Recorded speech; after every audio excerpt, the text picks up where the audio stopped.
Welcome to my channel YouTube Falah Official. Apa kabar teman-temanku semua? Mudah-mudahan kalian semua dalam keadaan sehat dan pastinya siap pantengin terus bersama channel YouTube Falah Official.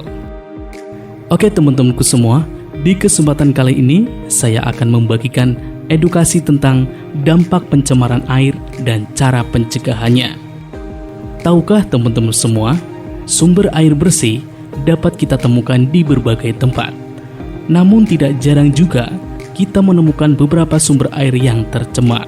Air yang tercemar merupakan air yang sudah tidak bersih atau tidak murni lagi dan tidak memiliki fungsi penggunaan untuk manusia, ekosistem maupun makhluk hidup lainnya.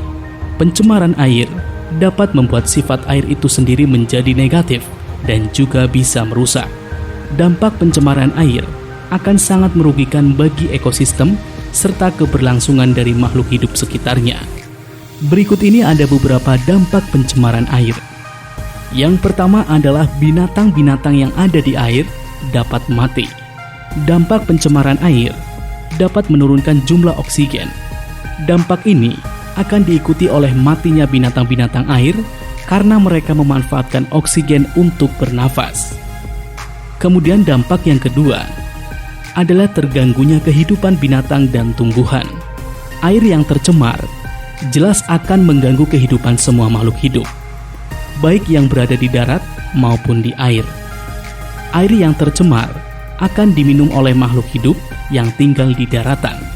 Hal ini dapat menyebabkan berbagai polutan masuk ke dalam tubuh makhluk hidup yang mengkonsumsinya, sehingga dapat menjadi pemicu munculnya berbagai penyakit. Serta binatang dan tumbuhan, air akan terganggu karena air merupakan habitat ekosistem mereka. Kemudian dampak yang ketiga adalah menurunnya jumlah oksigen. Air yang tercemar mengandung berbagai macam larutan yang dapat menghalangi sinar matahari masuk ke dalam air tersebut.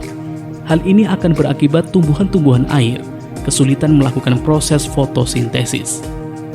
Apabila tumbuhan terhalang melakukan fotosintesis, hal ini akan menyebabkan air mendapatkan oksigen yang hanya sedikit.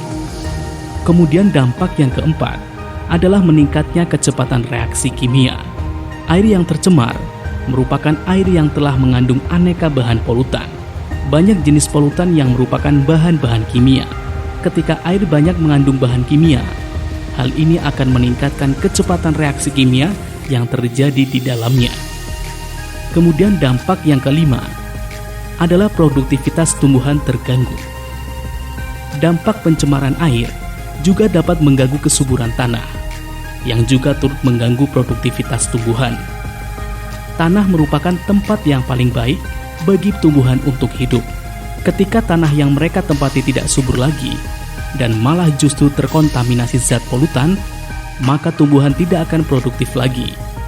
Hal ini akan memberikan dampak berupa matinya tumbuh-tumbuhan yang berada di sekitar yang tercemar tersebut. Kemudian dampak yang keenam adalah terganggunya kesuburan tanah. Air yang tercemar jelas akan mengganggu kesuburan tanah. Hal ini disebabkan karena air akan meresap ke tanah yang ada di sekitar air.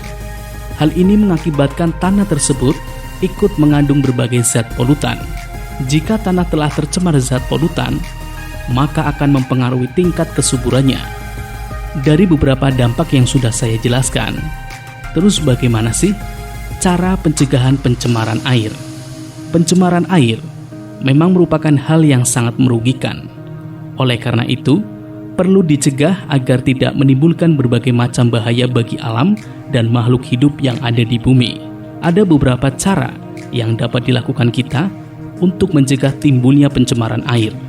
Cara-caranya adalah yang pertama, kalian kurangi penggunaan deterjen secara berlebihan dan gunakan deterjen A dan sabun secukupnya saja. Kemudian kurangi penggunaan obat pembasmi serangga. Kemudian kurangi mengkonsumsi obat-obatan kimia. Kelolalah sampah rumah tangga dengan baik, bahkan bila perlu menjadi barang yang bermanfaat. Kemudian kurangilah pemakaian plastik dan bahan-bahan yang sulit terurai lainnya.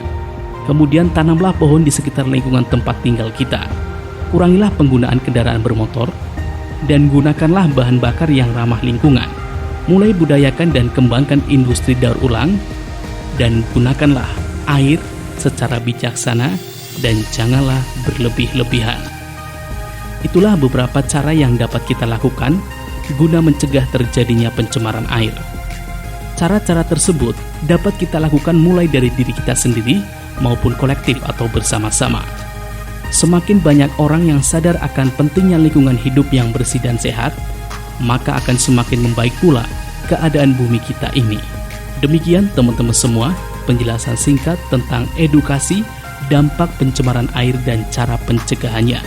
Mudah-mudahan bisa bermanfaat dan juga menjadi pengetahuan kalian semua. Jangan lupa buat teman-teman yang belum subscribe, langsung saja subscribe, like, komen, dan juga share. Dan ingat, klik loncengnya agar kalian semua tidak ketinggalan info terbaru dari channel YouTube Falah Official. Terima kasih, dan next time kita jumpa lagi dengan tema-tema yang menarik dan juga unik serta mengedukasi kalian semua. Sampai jumpa.